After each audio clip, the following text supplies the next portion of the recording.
Hello and welcome to another episode of Sensational She-Geek live from Yancey Street. Today is Friday, July 9th, 2021, and this is episode 25B. Today is a big day other than this podcast being out, because we have Black Widow is up on Disney Plus with premiere access, as well as, I understand, in some theaters. In places where theaters are still a thing. So I myself will be watching it at home tonight over Thai food and wine, because that's how we do things in this house. And we will be discussing that on the podcast episode coming Monday, which I believe is this. It is the 12th on Monday, is when we'll be discussing Black Widow. Also today, The Bad Batch, also on Disney Plus with regular membership access. This will be episode 11 is up tonight. I have been digging the heck out of this series.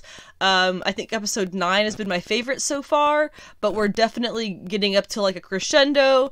We're getting things building up to I'm not sure how many episodes are going to be in it, but I'm excited to watch the episode after Black Widow tonight, and then again I will discuss that on Monday's episode 26A.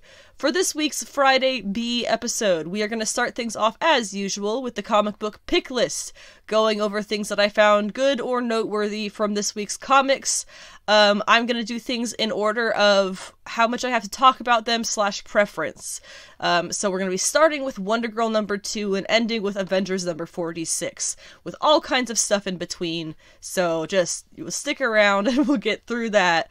After that, we do have, of course, Loki episode 5. Appropriately titled Journey into Mystery. We have a long discussion about this episode. Extremely enjoyable for a lot of reasons, and leaves us with a world of speculation, which we will be going over as well at that time. Finally, the episode is going to wrap up. It's an extremely Marvel-heavy episode. What can I say? It's going to wrap up with discussion of the What If trailer. What If is also coming on Disney Plus. There's a lot of Marvel shows coming on Disney Plus. Let's take a moment and be appreciative of that for a second, because it's pretty cool that we're living in a time where comic book properties are being regularly transferred into live-action media. And that is something that 20 years ago, nobody would have believed what could possibly happen and be as successful as it has been. So I'm just taking a moment to appreciate that and be grateful for that. But we will discuss for just a little bit the What If trailer. There's a lot going on in that, so it's not a whole lot of specifics, but just a general overall of what to expect from that show. My social, if you would like to find me online, you can find my website, sensationalshegeek.weebly.com. You have to have the Weebly in there because I don't pay for it yet. Someday, hopefully, won't that be exciting? I also recently set up a Patreon. If you would like to support this podcast in any way, that is right now the best way to do that, aside from listening to it and sharing it with your people who you feel may also enjoy listening to it. If you would like to not listen to it but still keep up with it, I do have my podcast notes, things that I mark down to kind of keep myself on track through the week for each podcast episode, and I post those for reading on my website blog, again, sensationalshegeek.weebly.com. I also have a YouTube channel where I post this podcast as well as toy review videos.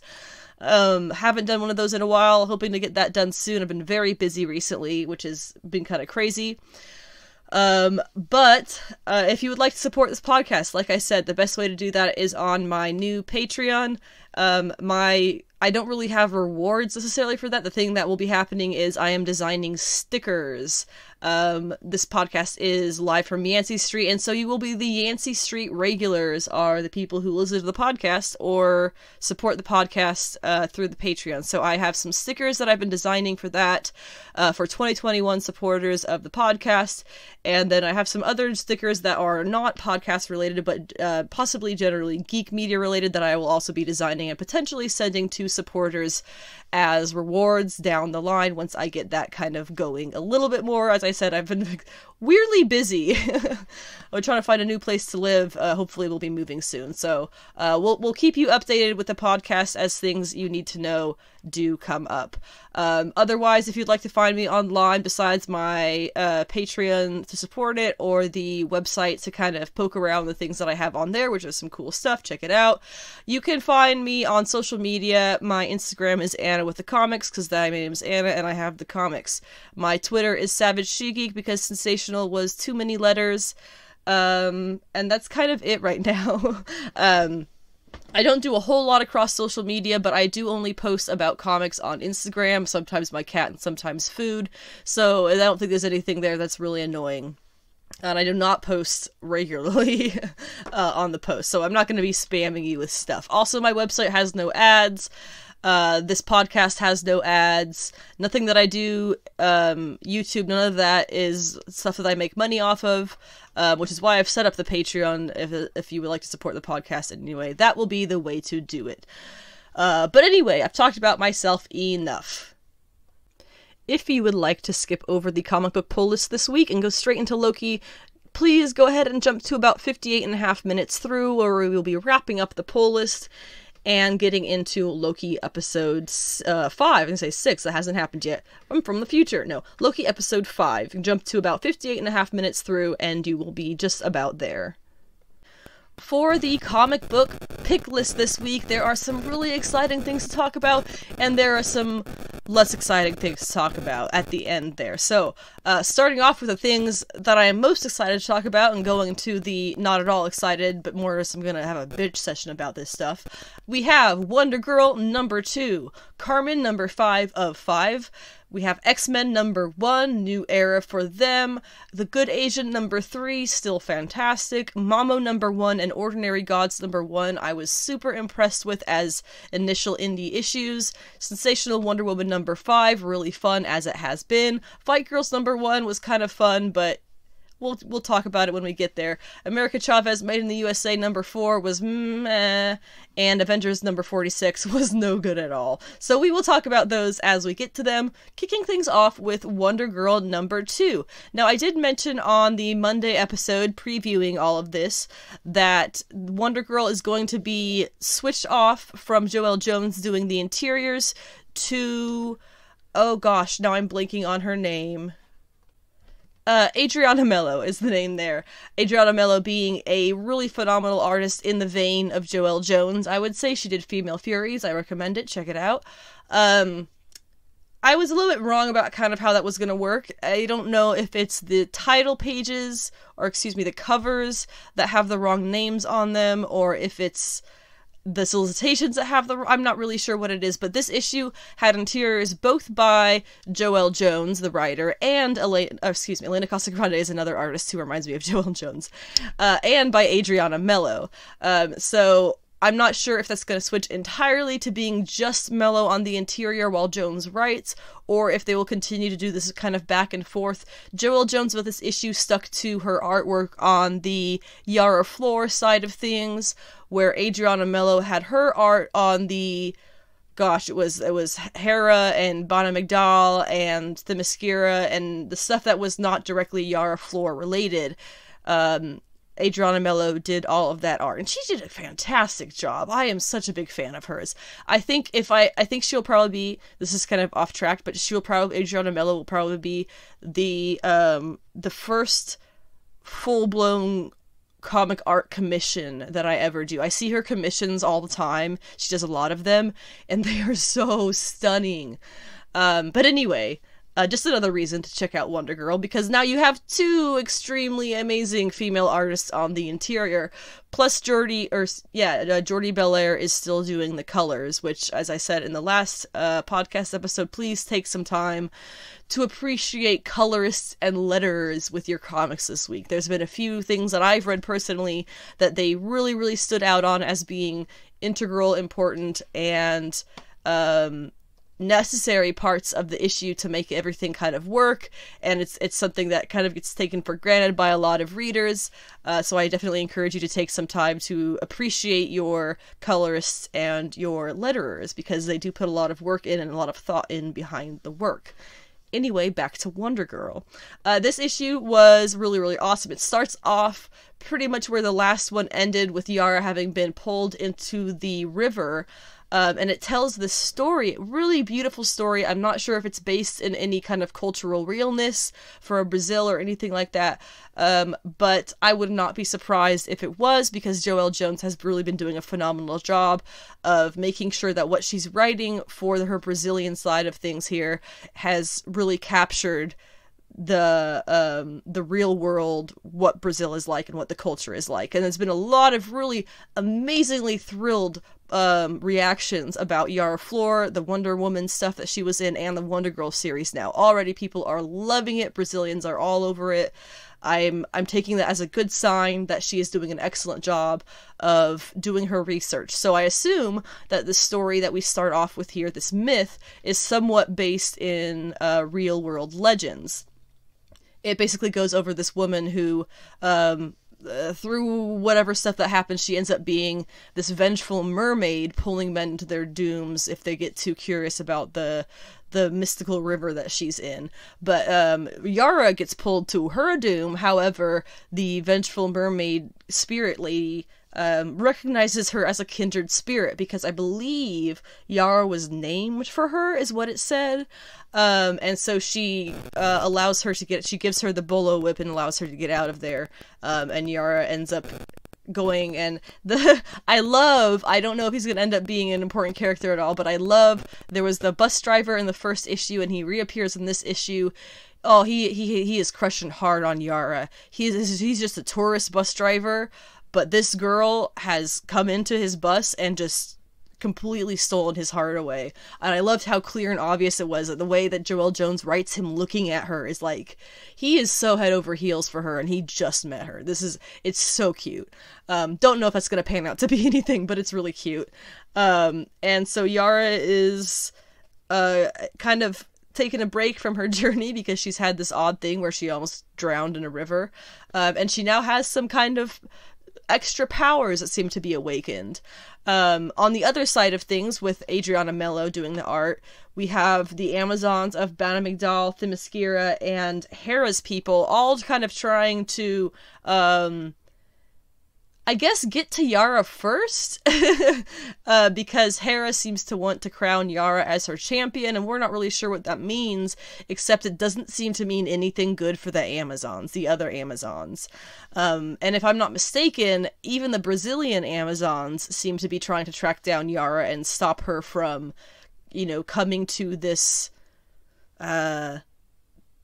life that she's supposed to be coming into, her destiny, I guess. In the end of the issue, we get, I'm not sure if this was on purpose by him or not, but we get Eros, sent by Hera, Eros being her grandson, as the myths go, Eros being the son of Aphrodite, one of the little gods of love. He's the one who shoots you with the arrow and you're in love with whoever you look. Well, apparently it's his arrow tip that has some kind of magical power or poison to it, and I'm not sure if this was on purpose, but he scrapes his finger with the arrow that he seems to be supposed to shoot Yara with, ends up looking at Yara and falling for her. So that's where the issue ends. I know the cover of the next issue says something about in the clutches of Eros or something like that. So she's gonna have to, more than likely, get away from this clingy, lovey-dovey guy. But again, I'm not sure if he did that on purpose or not, that's a distraction for her, or if that was not part of the plan. I'm not sure, but we'll probably figure that out in the next issue. Karmen wrapped up this week with number 5 of 5. This was Guillaume March's Child of Passion that he has created. It was originally published as a graphic novel in Spanish because he is from Spain, and it was now released under Image as 5 individual comic issues. I'm very curious if they're going to put them back together for the graphic novel, or excuse me, for the collected edition or what. Doesn't really matter too much, I'm just curious. Being the last issue, I do have to say this had a really, really great ending. I was very happy with it. One thing that was kind of surprising was I definitely expected this series as a whole to end pretty much with the reveal of whatever Kata's fate is going to end up being, and that would be it. But this actually went beyond that, showing the effect of this journey that she's just been on, basically. How that's going to affect her life going forward, and if it's going to mean anything, and yada, yada, yada. And I really dig how that wasn't just cut off to let us imagine what she does now. Basically what happened was the two other angels who we'd seen in the series, the one who was Karmen's supervisor and the one who was her, like, co-worker, who are both very critical of how she does things, they get together and they do some digging, discover that this is actually not the first time Karmen has done this, and Karmen has actually managed to do the impossible and bring a perished soul back to their own body. The way they describe it is they basically say that they are reincarnated as themselves, because reincarnation is supposed to, you take the lessons from life, bring them into your next life in your next body. Whether you're not going to remember the lessons, but you're going to have that bit of wisdom with you, right? So this, instead of being reincarnated into a separate person or being entirely, they are, this one case, Karmen has done this before, somebody was reincarnated back into their own body where they led a better life and brought, they soaked up the rewards of what Karmen did to help them through their next life, which was the same life they were just living, just kind of reinitiated. The angels themselves, it was very surprising for them to find out, because they had always assumed that their job of bringing the dead souls into the white light was pretty much inconsequential and didn't really matter what they did between getting the soul and sending them on to the next life. But now, after all this information, they see that that is entirely wrong. Whether we don't really necessarily learn whether it is due to Karmen specifically, or whether it's something that she just kind of discovered was a possibility, or if it is, as they said, one of the gods who just kind of are keen on her, and so they decide to, give her a shot, and it ends up working out. It's not really explained how that works. It's just something that Karmen has managed to do, and here she manages to do it a second time with Kata, which is, my theories on what the series was going to end like was that she was just going to go off and be, dead, or she was going to go and be reborn into a new life, and that was just kind of, now she's a baby, okay, she doesn't remember anything, she's a new person, but it doesn't go that way, and due to something about a power surge or outage, her roommate ends up finding her body and is able to get the EMTs there in time for them to actually save Kata and bring her back to life. Heartbeat had stopped, everything was done, and they're able to reinitiate all of that and bring her back to life. And that's kind of the point there that I thought this series was going to end. This issue was just going to end right there. Okay, she's back. That's all we get. But it continues. That was only like 2/3 of the way through it. So the last chunk of the issue of the series as a whole is Kata with her friend Zisco, who is back to being shy about having a crush on her, of course. And she I guess spent some time in therapy, which is obviously very necessary, as she just survived a suicide attempt. But after a little while, she starts to kind of remember fleeting bits of her time with Karmen. She seems to sort of remember it as a dream, but definitely knows that these are things that are important that she has to remember and understand what it's about.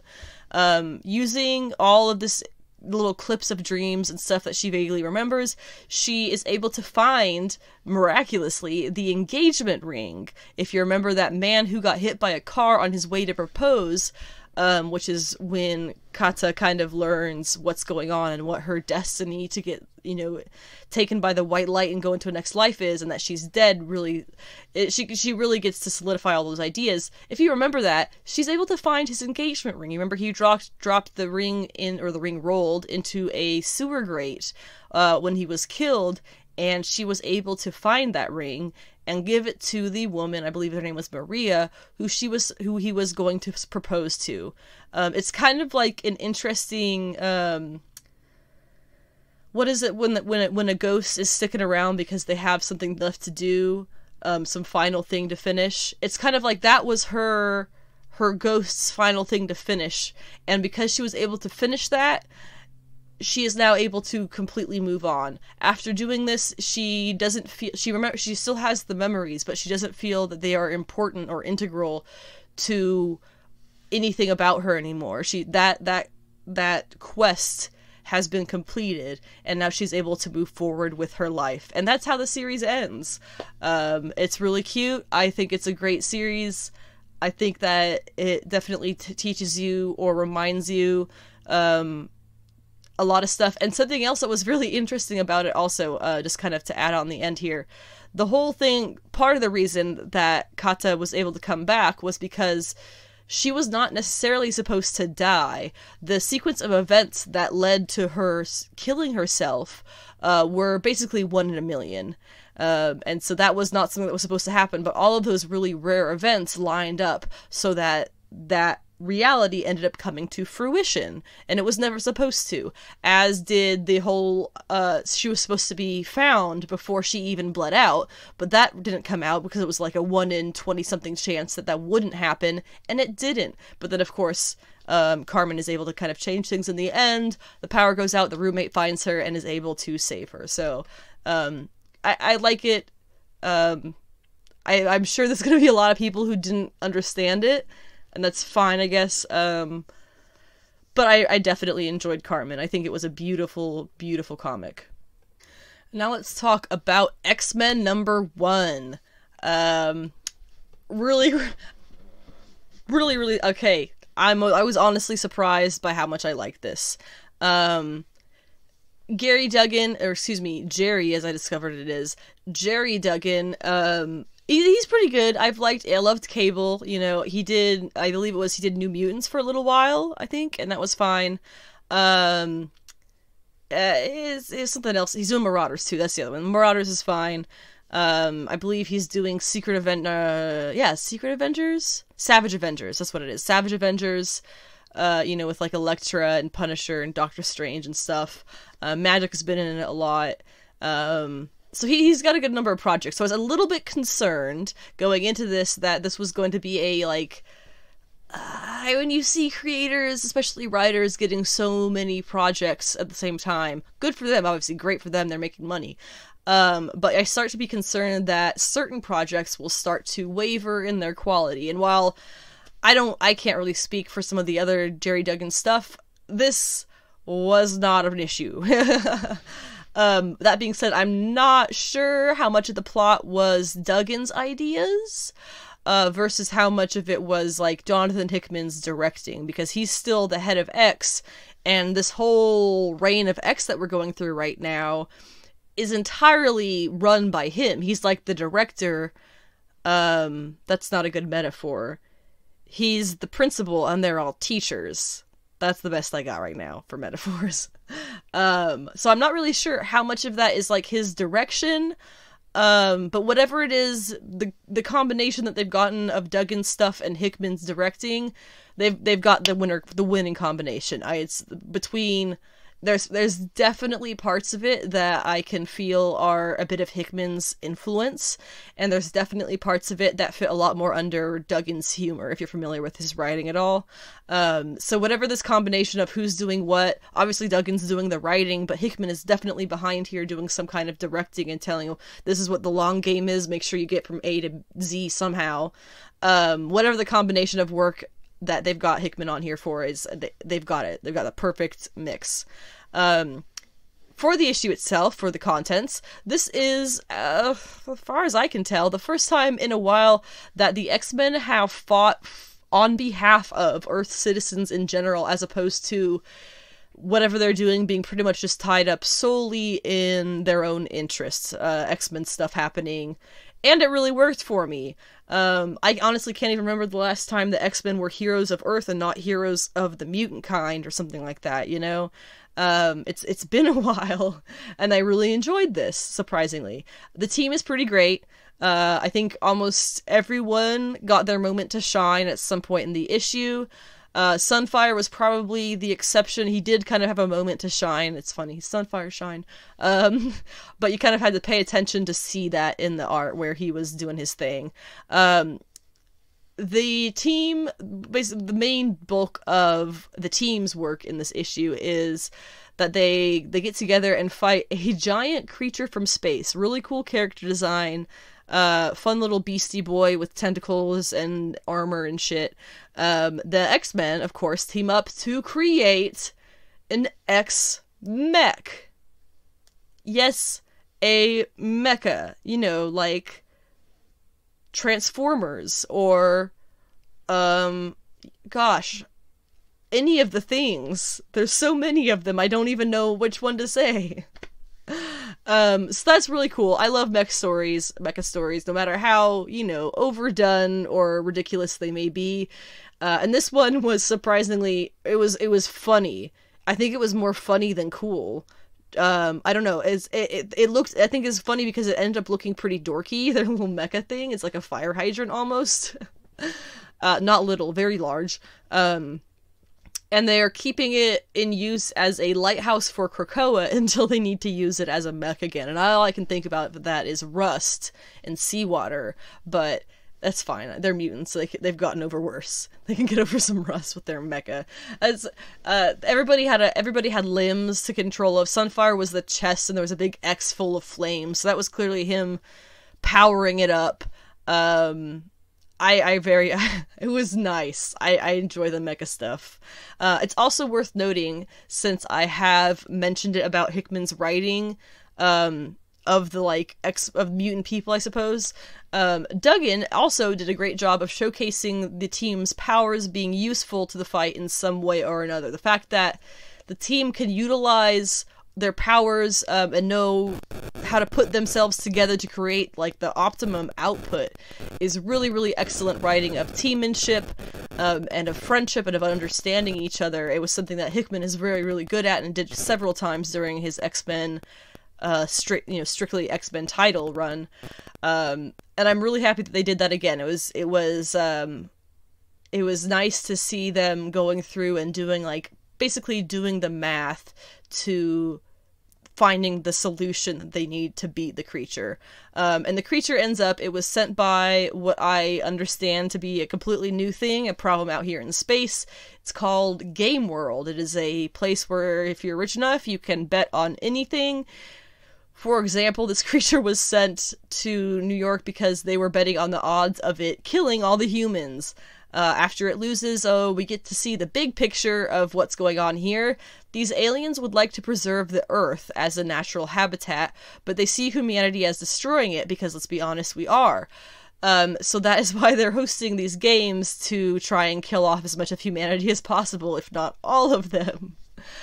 It's weird and twisted, but it's a very fun idea. And I can imagine this causing problems for a long time.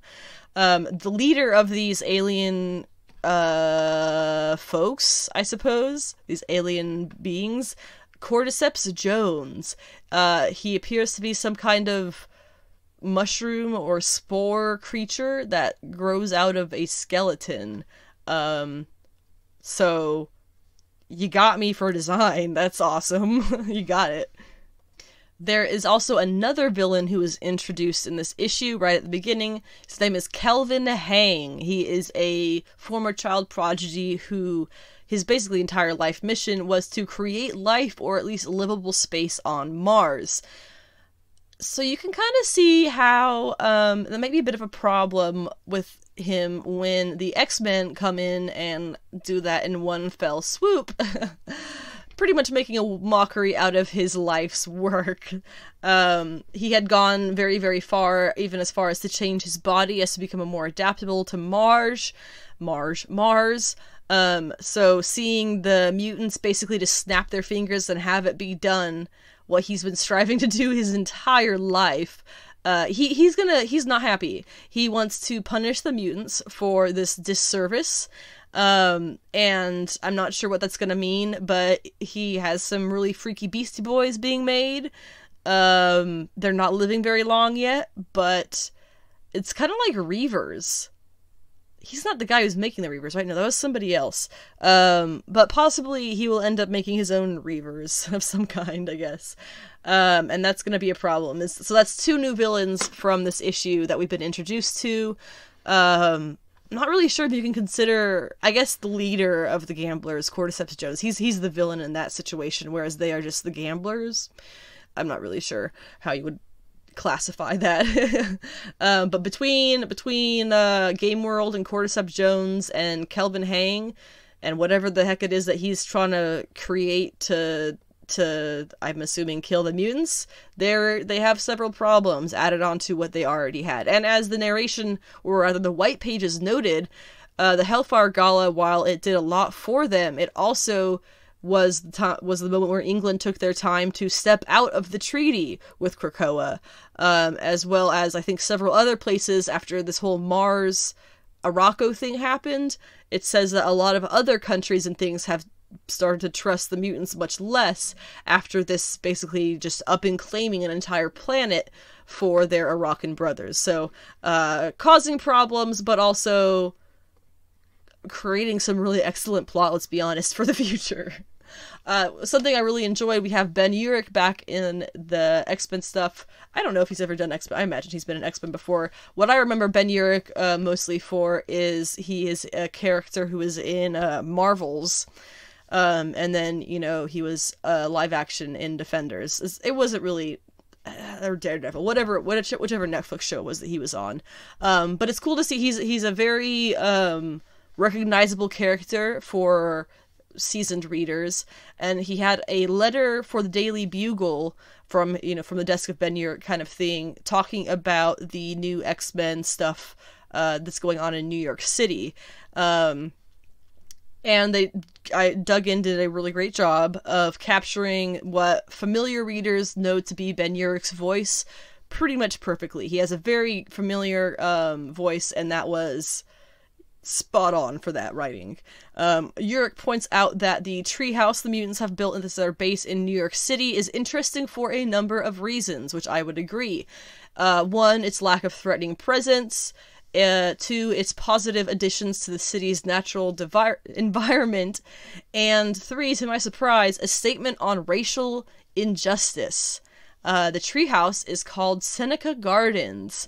It is a park that is free and open to the public, intertwined with Krakoan technology, and it is named after Seneca Village, an area that was seized from largely black landowners to finish the creation of Central Park in the mid-19th century. This is a real story. It's one of those things that kind of got forgot by history on purpose, because you know who writes the history books. It's the conquistadors, right? The history books is basically what it is. So very interesting. I'm happy to see that they kind of pulled that in here. I love that the X-Men team, whoever is the one to thank for this, they've taken the time to make this something not just really cool, but actually meaningful. Another thing that I did not realize until this issue is that the mutants aren't telling the world about their newfound ability to be resurrected. I didn't realize that. I guess it kind of makes sense, but I didn't realize that until this issue. The scientist guy, the former child prodigy, he is completely infatuated with how on earth did this guy who was a mutant named Jumbo Carnation, he died, he went to his funeral, he saw him dead, but now he's alive and well. So this guy is about to start poking holes in what it is that's going on with mutant reincarnation. He's probably going to out them about it and cause a lot of problems over it, no doubt, because that is definitely the kind of thing that the general human of the 616 would hear about the mutants doing. Oh, they have reincarnation. They didn't tell us. They kept it to themselves. That would sound really skeevy from the point of view of a 616 person, that they've been raised to believe the mutants are, secretive and blah, blah. It kind of is. That's kind of true. They are kind of being dicks about, just keeping it to themselves, but also the fact that they can do it at all is because they're mutants. So, it might be a little bit complicated, but it's definitely not going to look good whenever people find out. Finally, the last thing I want to mention about this issue of X-Men, the last page of the issue was an ad for people who were feeling displaced or attacked over Krakoa making Mars into a Rocco. It was an ad for a class action lawsuit being set up by our favorite space lawyer, Blurred. We saw Blurred before in some very early Jonathan Hickman New Mutants issues that he wrote himself. he's the worst lawyer, but he's the only space lawyer. So, really, really funny. I'm glad that this is going to continue being a running joke. I hope we see Blurred again, be in an ad for something or in person. I just absolutely adore that. I love running jokes in comics when they get played out really well. And it's probably been 2 years maybe since we saw Blurred. I don't know, a year and a half. But I love that he's back, even if it's just for this. I think that was hilarious and extremely enjoyable. The Good Asian number 3, I am still extremely loving the series. Extremely loving the series? Is that proper English? I don't think that was proper grammar. I'm still loving the series a lot. I really, I gotta say, I really adore how the history lessons about Chinese immigration to America and Chinese American life, like early on in that kind of era, and everything that the history of it all kind of plays into the story, and it's all integral to it, and it's all. I just love the educational aspect as well as the fictional aspects. It's very much a historical fiction comic, and I love that. The letterer in this issue, I know I mentioned earlier, pay attention to your letterers and your colorists. The letterer in this issue chooses to differentiate Chinese versus English text by putting the Chinese text in square boxes and English text in round boxes, or in round bubbles, I guess. So anytime anybody's speaking, you can tell which language they're speaking based on the shape of their text box or bubble. This issue follows Lucy, who is a person who, Edison Hark, the detective, who we follow primarily in the series, he had ran into her, he'd run into her at a bar party kind of thing, which was under attack at the time, and so now we are getting a little bit of insight into what's going on with her. She is, of course, Chinese American herself. Her father was a Chinese immigrant. She basically takes care of him, is what it seems like, and she wants to sing at the Jade Castle, which is that bar that got attacked in the last issue. Her father, of course, doesn't want her to because it's dangerous, and she's trying to argue about how well, it's going to continue looking dangerous until we have people coming in again, and I have to go to sing to make it look safe again, blah, blah, blah. Going back and forth like that a lot. She, as her job, her normal job, she is a Chinatown phone operator, role that apparently requires memorizing all of the names and phone numbers of people in Chinatown. I had no idea. Phone operators are a thing of the past, just like elevator operators and things like that. But it's something that at this point in time, I mean, I never know that much about phone operators. Maybe my grandparents, I'm sure they did. I don't know if my parents would have, but I don't know how phone operating works. Apparently you need to memorize all of the names and numbers. That is wild. That's wild. How do you do that?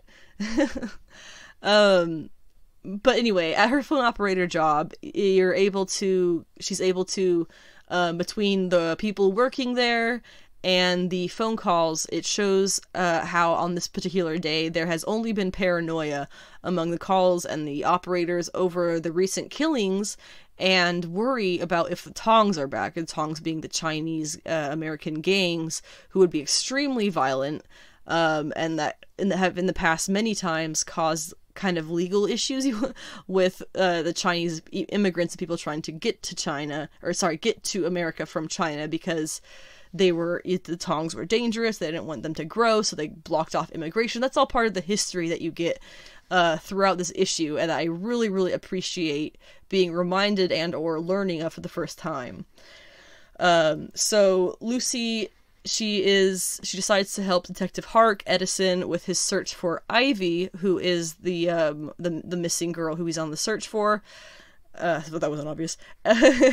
And she's able to give him a little bit of help by identifying the dress that she's wearing is the same dress that she has, Lucy, and she's able to tell him of the shop that they would have gotten it from. So at the shop, we get a little bit of backstory on Hark, finally.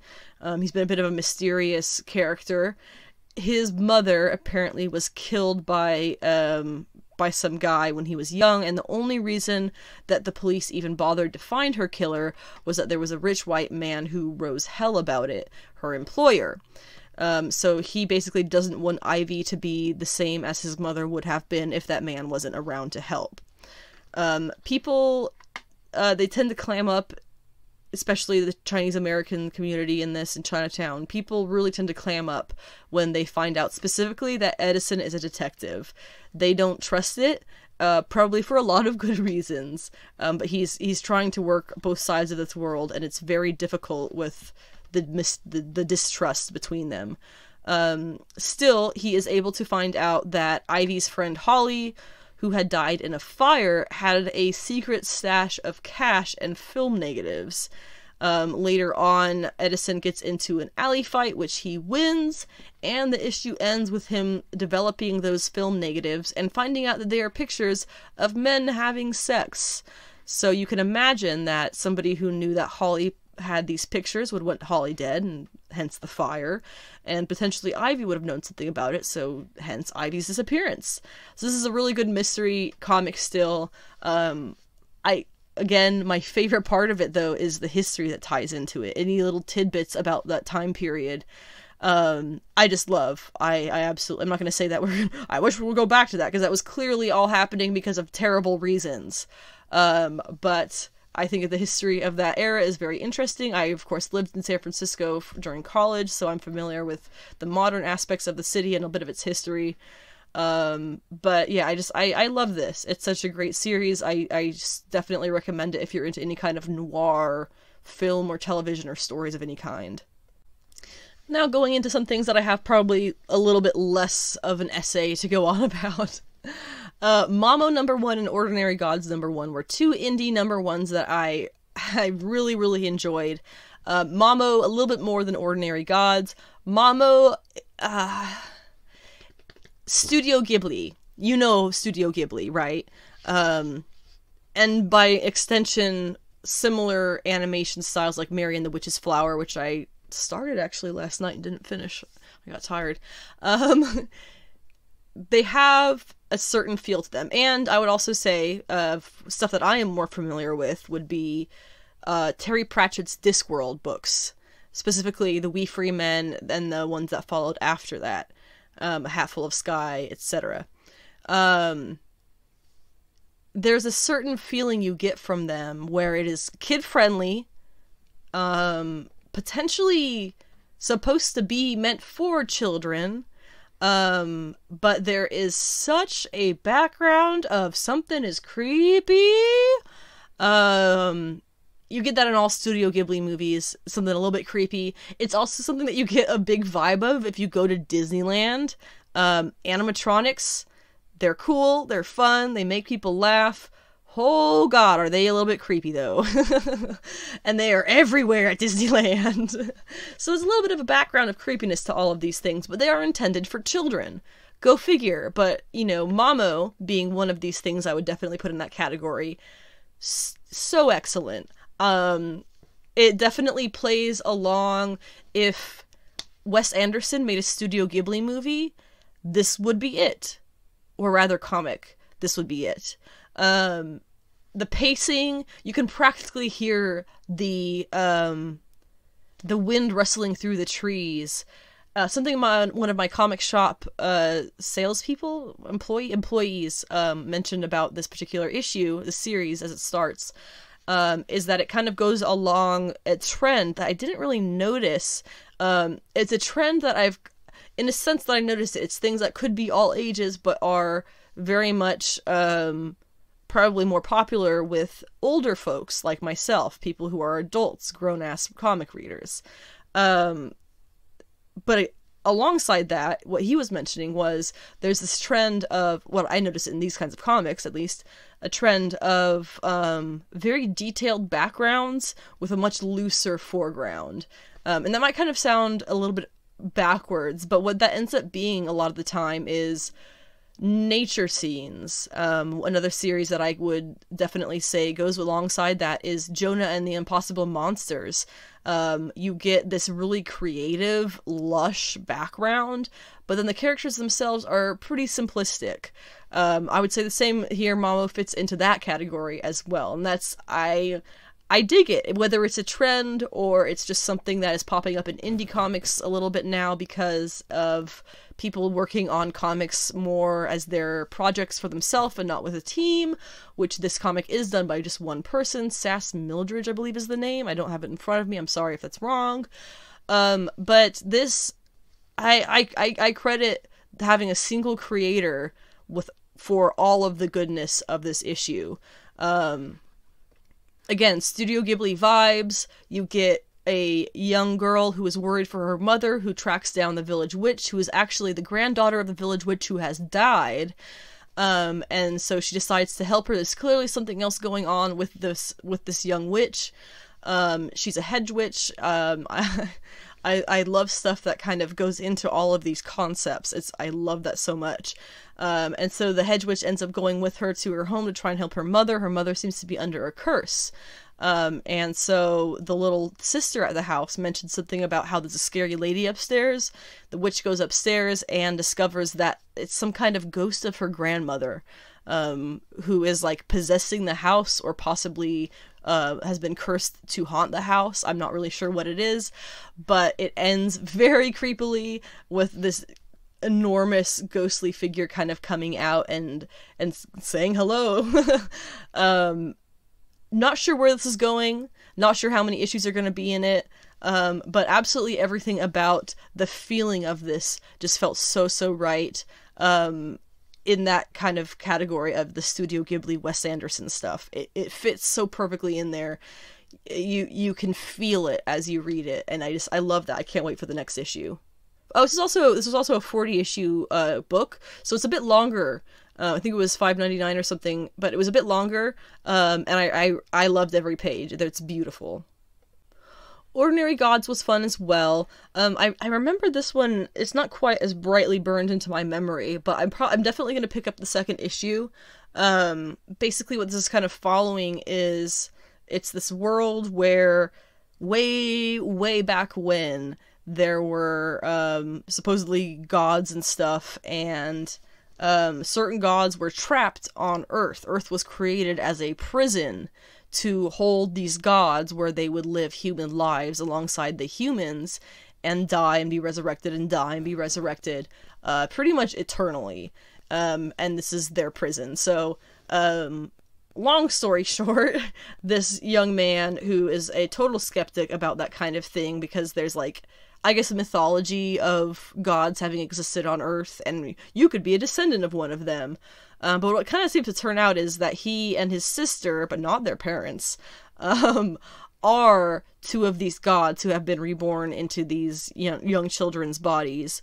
The sister ends up killing their parents, and before he doesn't remember anything, and she does, and so she kills the parents, and he's like in shock. And then basically it ends with you finding out that the goal here is to destroy the Earth so that they're free. I don't know, it's just funky. I really liked it. I loved the art. I think it fit really well. It's just odd enough for that the mystery of it that hasn't been revealed yet works. And I'm hoping that they don't make us wait too long to kind of start revealing more of that stuff. They trickle it out to us at a good enough integral that I feel good keeping up with this. I don't get bored with it. I have faith. It'll be great.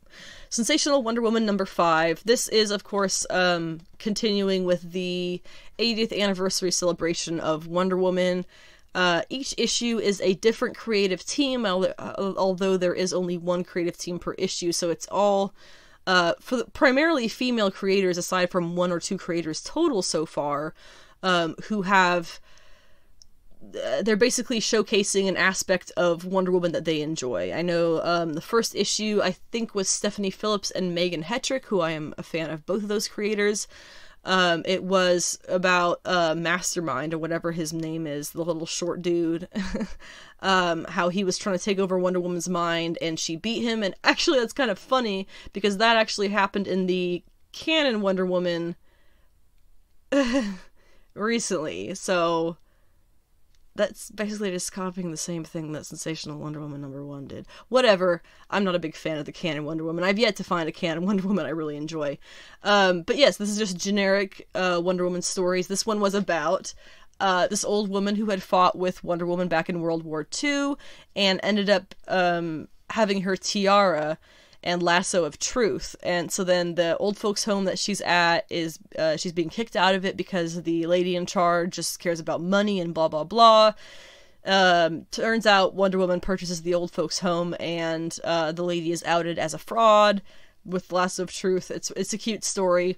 Nothing integral to Wonder Woman's history, but it's just fun Wonder Woman stories. My favorite one, if you're gonna read any of them, Sensational Wonder Woman #2, had a story about Wonder Woman and Artemis. It was very well done. It was extremely good. Fight Girls #1. Now, this was a fun read, not so much. There are some things that I really liked about this. The fact that you had kind of the constant behind the scenes chatter of get this camera angle, switch to that camera, back out, zoom in, make sure you get that shot. That was really cool. But it also made it feel extremely Hunger Games, which a good amount of this issue felt very Hunger Games. There's a lot of dissonance between these women are supposed to be the Queen of the Galaxy and how they are. I guess possibly the Queen of the Galaxy is just a more brutal role than I'm picturing. But they're all very not queen-like at all. And in the first issue, we get down from 10 to 6 characters. So it's supposed to be 5 issues. I'm kind of curious. Like, are we going to have 2 ho-hum, nothing is really happening issues? I don't know. The other thing, I know I had mentioned Frank Cho isn't very good with drawing, or including, I should say, characters of color. We did have one apparently black character and 1 or 2 seemingly Asian characters. However, I think they died. One thing that also kind of irritated me by, like, the 3rd page, every single white character is either blonde or redhead. It just bugs me. I'm sorry. Not every white woman has to be blonde or redhead. I get we love our Jean Greys, and Stanley definitely had something for redheads, if that wasn't super obvious with the plethora of them who he created and wrote. What happened to people just mousy brown-haired girls? They exist. But I guess this kingdom just wants either a blonde or redhead white girl, or these other, I don't know. The art was really well done for the most part. His animals, honestly, I loved way more than his female body drawings. His like dinosaurs and creatures that he makes, I liked more than the regular women in it. I'll get the next issue. I'll probably get all 6 or all 5 if we're being honest, just because it's fun, but I don't know. We'll see if it ends up being quality. Finishing off the pick list with America Chavez, Made in the USA #4, and Avengers 46. For America's issue this week, I just feel like they made a bad choice in retconning the fact that she is from space, because they just, there's a word in my head, diminutive? They made it diminutive. They demunized. I don't know what the word I'm looking for is, but they made it smaller. They made her smaller. And I hate that.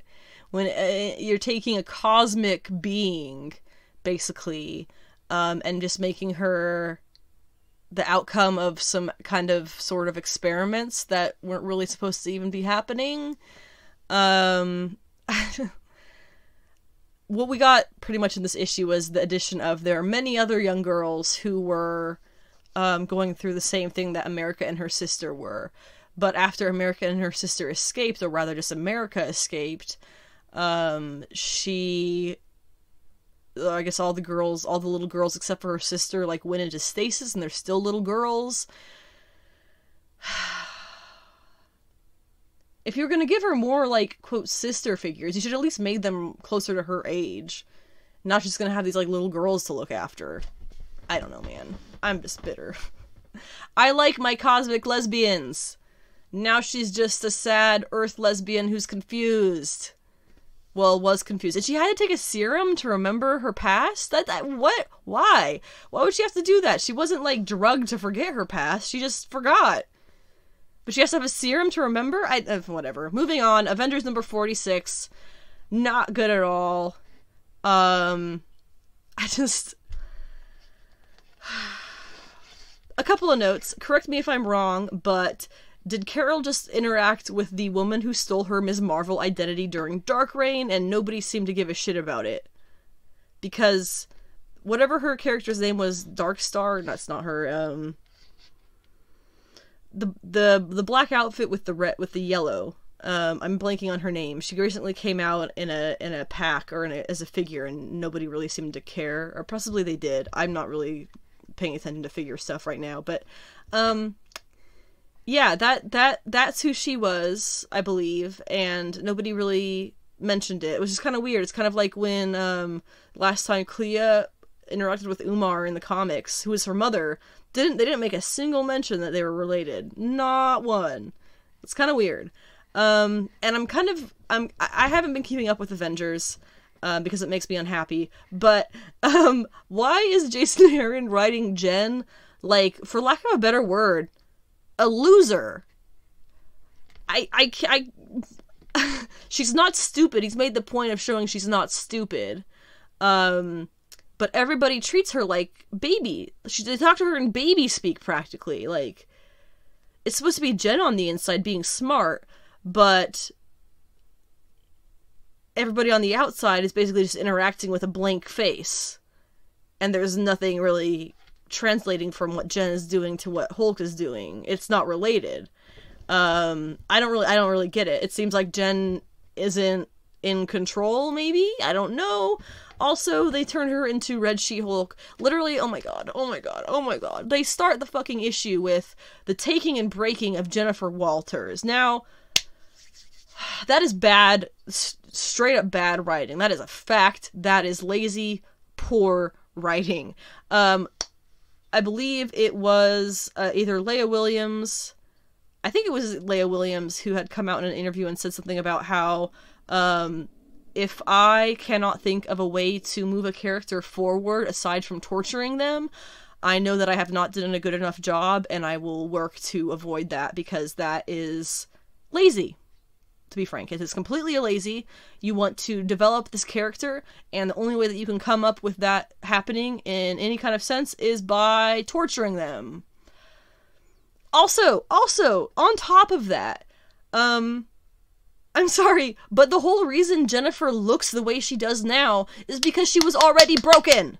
She was taken by Thanos. She was in a coma, basically dead for a long time. She woke up to discover that her cousin, the only other person like her who she could connect with, had been murdered by her former teammate, Hawkeye. We know this. She still has PTSD from being fucking almost killed by Thanos. She basically was killed by Thanos. She watched Rhodey get a hole punched in his chest. Like, come on. And you're saying that she needs to go through more shit to develop? I'm sorry, but no, you're wrong. And this is bad writing. Straight up bad writing. Also, they turned her into Red She-Hulk in this. And that is a role that is already taken by Betsy Ross, who is currently Harpy in Immortal Hulk. Also, currently in Immortal Hulk, she is doing other things with her cousin, Bruce. And she has left the Avengers. And Al Ewing's Immortal She-Hulk was a one-shot that was really great. It had her headed in a completely different direction, which is what we're seeing play out in Immortal Hulk right now with her. Where the shit is the continuity here, guys? I swear this feels just like more writers at Marvel trying to outdo each other's or overdo or undo each other's work. I am so tired of it. It's lazy. It's problematic as hell. It's repetitive because we've seen this, and it's pointless. And honestly, it's just not good. It's genuinely bad writing, and it's extremely bad plot ideas.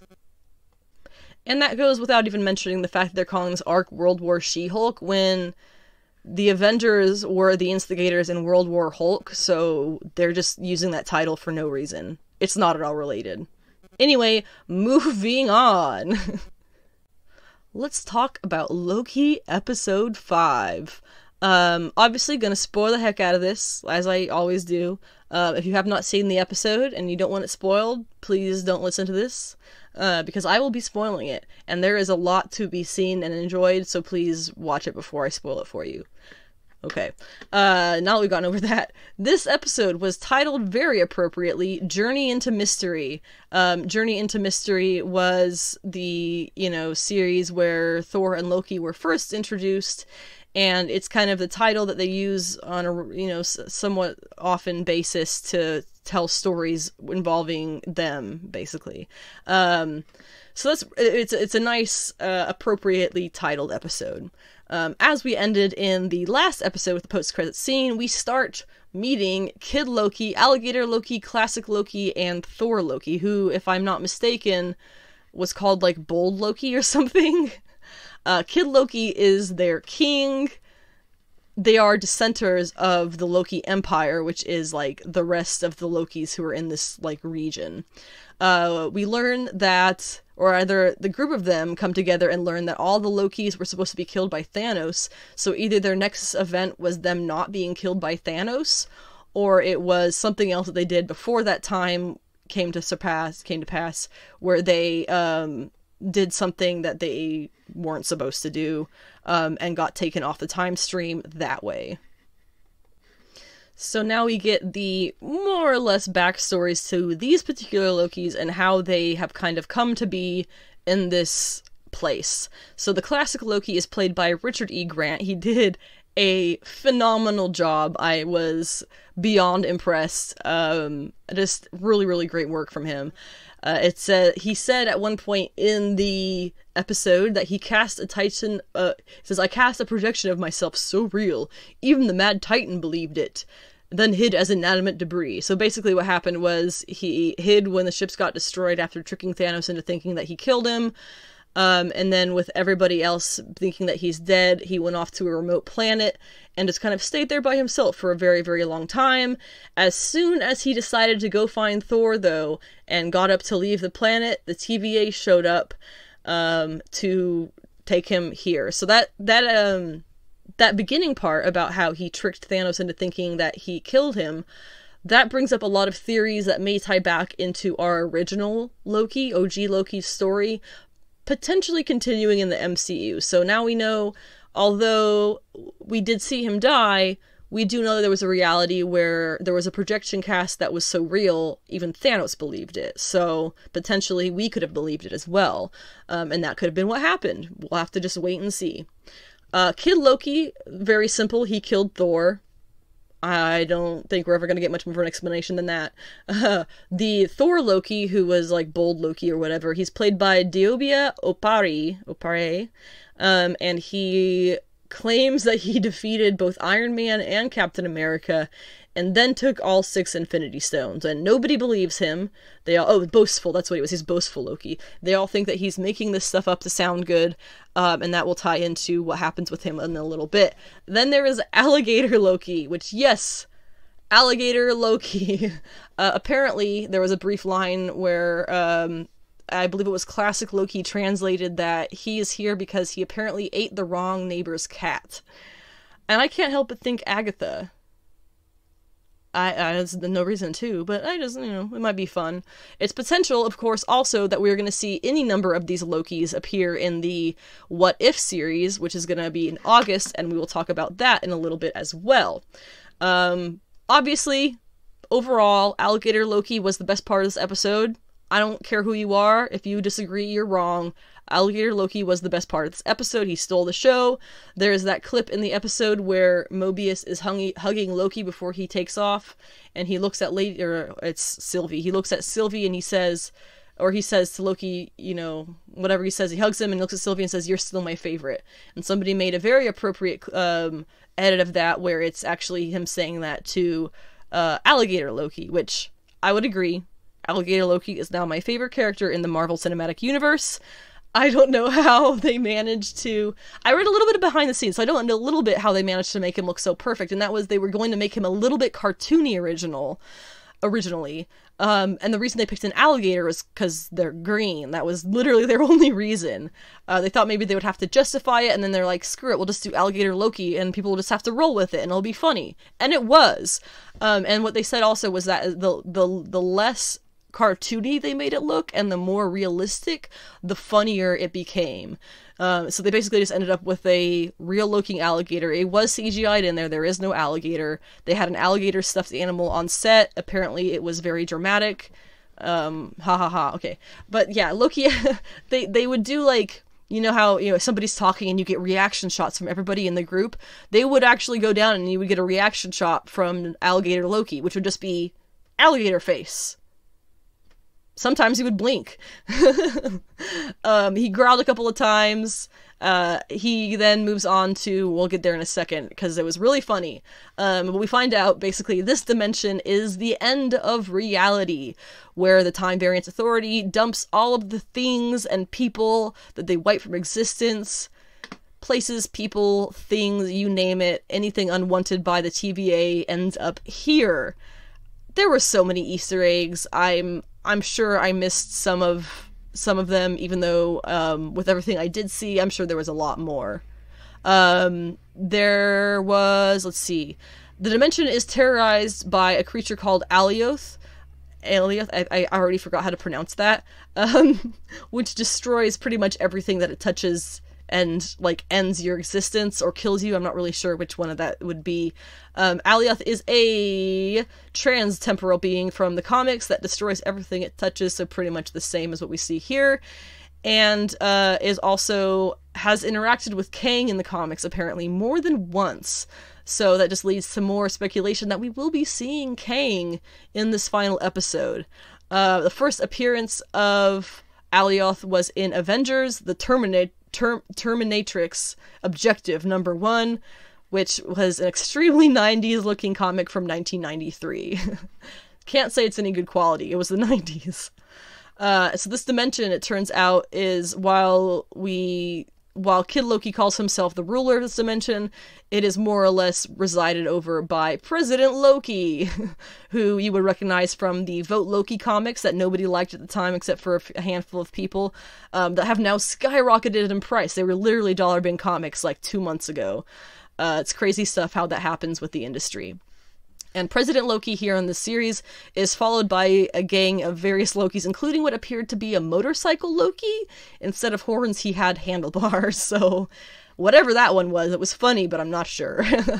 Thor Loki, or rather boastful Loki, ends up betraying the group, the dissenters, and President Loki and his gang show up and try to fight them all off. And that is when my favorite young lad, Alligator Loki, bites President Loki's hand off. Meanwhile, back at the TVA headquarters, Ravonna Renslayer, who was the judge, Gugu Mbatha-Raw, if you do not recall, she uses the little AI, I guess, Miss Minutes, to try and trick Sylvie into getting trapped by basically telling her all this stuff about how, I want to know too, I want to help you find all this stuff, and then she tricks Sylvie into getting trapped. Sylvie figures out what that whole end of the universe thing is, and what happens when you get, zotted by your little, by those staff things. There's a word for it they use, I can't remember. And so she ends up basically just doing it to herself to escape at the last second, and ends up in the dimension of Lokis, which is really this place at the end of time and space. There was an interesting scene between Ravonna and Hunter B-15, who was the, the main character's sister in Lovecraft Country. I want to say it's like Rose or something, but I think I'm wrong. There was an interesting scene between the two of them, because she, B-15, is in prison after having been encountered Sylvie and remembering all of her memories. So she is in prison right now. And Ravonna comes in and has this little talk with her for a brief minute or two. B-15 seems to know more than just what her own past was, because her demeanor was very, I know something you don't know, very villainesque. And I have this theory, and I know it's really out there, but I'm just going to put it out there in case it ends up being anything of worth. I still have my theory that I think possibly Hunter B-15 might be a variant of Kang. We know there are Kang variants because there's multiple versions of him. We know that he's lived a very long time, so there's multiple versions of him throughout his own history. So yeah, I mean, I think it's a lame theory, but you know, it could work in technicality, just saying. Anyway, back with Sylvie, when she arrives in this place, right, she finds Mobius, first off, who found a car, and the two of them quickly learn about Alioth, which was a fun little factoid that we'll get to when we get to the Easter eggs that we'll talk about. Eventually they run into our version of Loki, of course. They reunite with him, and they meet his new friends, who all of them are now on the run from the other Lokis, theoretically. I love the bits, again, Alligator Loki running alongside them. You get to see them running, and then you get the shot of him running, too. And what's even great about this is Mobius at one point even says, like, how do you know that he's a Loki? And they're like, well, you know, we don't really know, but isn't pretending to be a Loki like the Lokiest of things to do? And so this could literally just be some alligator who is wearing a Loki hat for some reason. But I like to believe it is Alligator Loki. I think that's appropriate. Especially when we're talking about multiverses, which we definitely are in this context. Anyway, so the Lokis meet up with the other Lokis and Mobius. Loki is thrilled to see Loki. Loki's thrilled to see Sylvie. They do a little bit more of the trying to push a touch of romance. It doesn't work for me. I don't see the two of them having romantic chemistry. They honestly feel like siblings who have reunited more than anything else, and it just feels off to have them together. And I know that there was somebody who wrote an essay about how that was closeted transphobia to think that.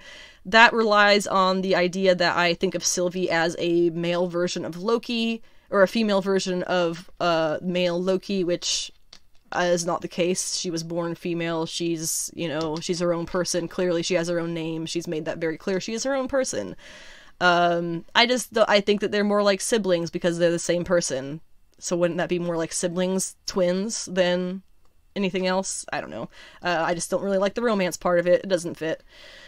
Okay, so Mobius, they do a whole talk about what their plan is going to be. Mobius ends up being able to make a doorway back to the TVA. That's when he gives Loki a hug goodbye. He says he's going to burn the TVA to the ground. Everybody else stays to help enchant Alioth. Yes, that's right, Alioth. Why? It guards, apparently, whatever is behind this end of time / end of the universe, which is most definitely it's whoever set all of this up and the TVA up.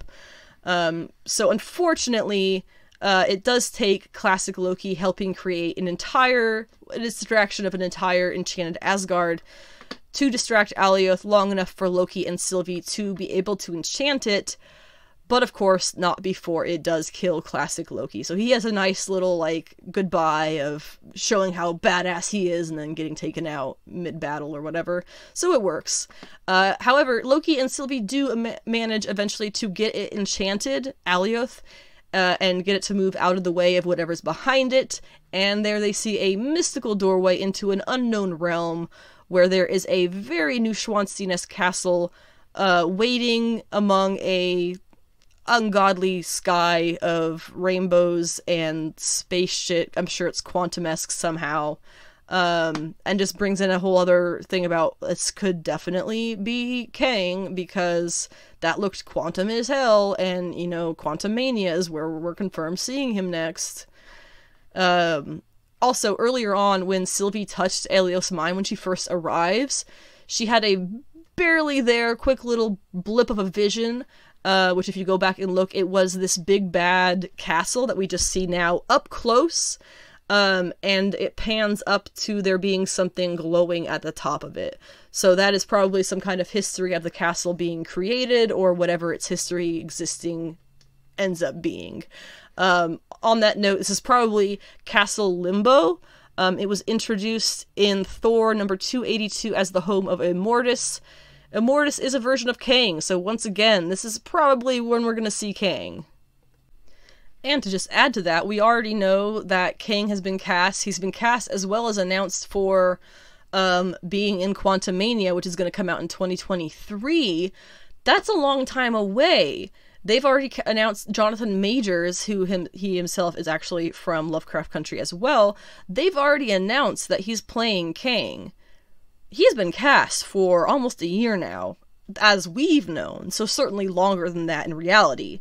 The only reason I can really think of them doing that, 3 years in advance, before they even start filming Ant-Man and the Wasp, which they did this year, and he's been cast since last year, to put him in something sooner, which, makes sense that it would be Loki, because everything is kind of turning out that way. We even know that Mephisto is going to be in Multiverse of Madness.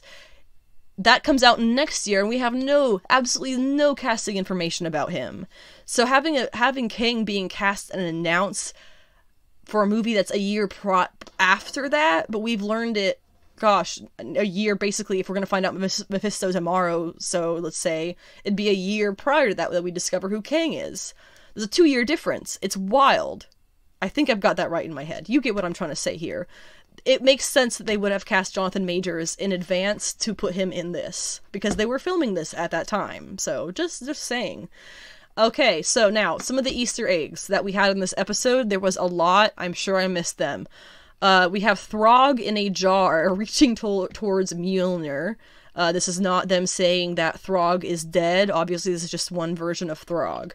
There is the Thanos copter, which comes from Spidey Super Stories number 39, which I purchased yesterday, 5 minutes after James Gunn tweeted about it, because as soon as he tweets about a comic that's like a collectible comic, it's gonna skyrocket in value. So I bought it as soon as I saw that, to avoid that.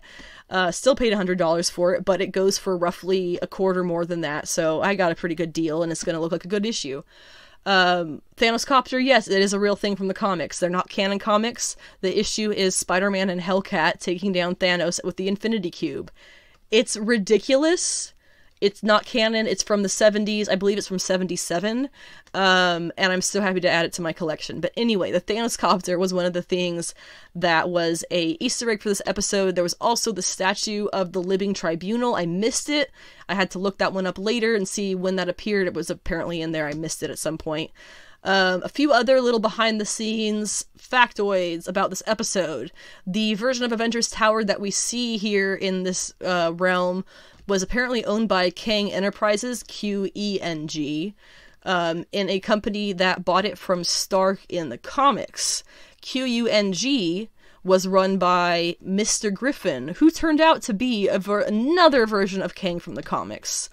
Just a fun little thing there. Also, apparently, Throg was originally going to be beating up Loki in the first episode of the show, but the scene was cut. So I really hope that we get that behind-the-scenes, somewhat finished CGI version of that. That would be stupendous.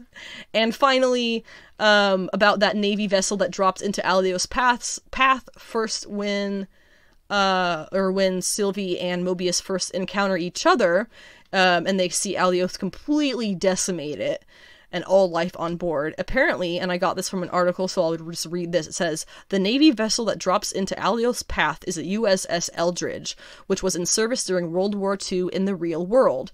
It was at the center of the Navy's alleged 1943 Philadelphia experiment, in which it was supposedly rendered invisible and teleported, according to what seems to have been a post-war hoax. Maybe that's not the case in the MCU, where such an experiment seems more likely, where the hoax was actually the TVA coming in and zapping it out of existence. That's kind of funny. Just like that Loki was that master thief, or whatever he was, from the first episode as well. That was a cool reveal. So that was the episode. I really enjoyed it. It was about 50 minutes long, so we are still looking at a potentially hour-plus finale episode this coming Wednesday, which, if you are interested in hearing me talk about it, I will talk about it next Friday, July 16th, assuming that I do an episode on that day, because I could possibly be moving. I will keep you updated as time goes forward, but really, really enjoyed this episode. It was not nearly as much of a snooze as episode 3 or whatever was. This was awesome, and Alligator Loki, favorite character of the MCU, period. Before we wrap up this glorious Friday episode, we're going to talk a little bit about the What If trailer, which premiered yesterday online. I definitely recommend you watching this trailer several times if you can. It's going to be 10, finally officially announced, 10 episodes starting on August 11th. It's about a month away, which means that once Loki is finished next Wednesday, we will have a little bit less than a month of not too much happening for MCU projects. However, we will have the Loki after show the Wednesday after, so it's really only about 3 weeks that we'll be going without a new MCU product on Disney+. So that's kind of cool. If you like the plethora of MCU stuff, I guess. If not, it must be a nightmare. What if you're unfamiliar with the concept, it is a comic book anthology series that debuted in 1977 originally to go over all of the questions, the what ifs. What if this had happened instead of that? What if this person had arrived on time? What if this person had never made this choice? What if they hadn't gotten married? What if this person had gotten the Infinity Stones? Etc.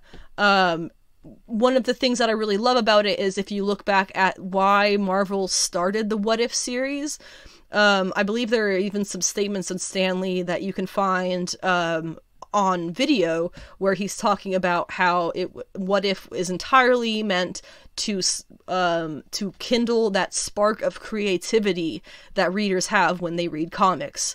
You know, you always think about the speculation, you think about your ideas of what might happen, and then when you get through to it, you think of what might have happened. And that was, according to everyone at Marvel, that has always been one of their cornerstones, is creativity, thinking outside the box, and just asking what ifs. And that's a huge part of comics in general, so that's very exciting. We've known that this is coming for quite a while. One thing I have to say, it's a little bit odd that they've chosen to make it all kind of video game animation. I'm sure we'll get used to it, and I'm sure in context it'll probably work out a lot better than what we saw in the trailer. But it is a bit odd looking for the trailer. This show is going, all 10 episodes will be quote unquote hosted or narrated perhaps by the Watcher, Uatu.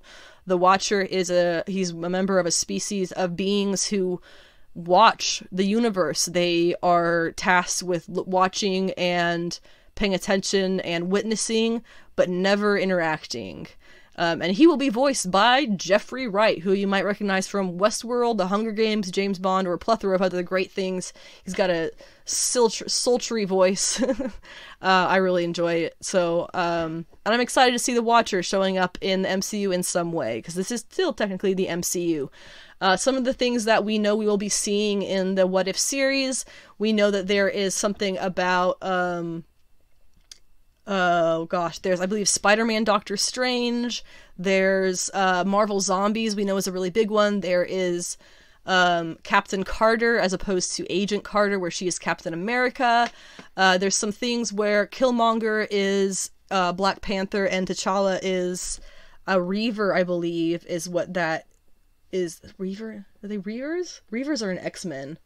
Ravager, that's the one. Too many R villains, man. But anyway, What If seems like it's gonna be a total, just creativity boom. I can see people watching this and wanting to write comics themselves and wanting to create things more than ever.